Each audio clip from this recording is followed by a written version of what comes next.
పద్యరత్నాలు అనే పాఠాన్ని శతక కవులు రచించినటువంటి ఈ పాఠాన్ని 4వ తరగతి తెలుగు తోట వాచకములోని పాఠాన్ని చెప్పే ముందు ఈ మాసము గేయం మనం చదువుకుందాం.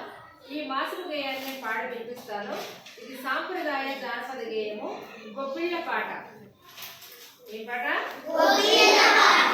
నేను పాడతాను, వెనకాల పాడండి. గొబ్బిళ్ళలో గొబ్బిళ్ళలో గొబ్బిళ్ళలో గొబ్బిళ్ళలో గొబ్బిళ్ళలో గొబ్బిళ్ళలో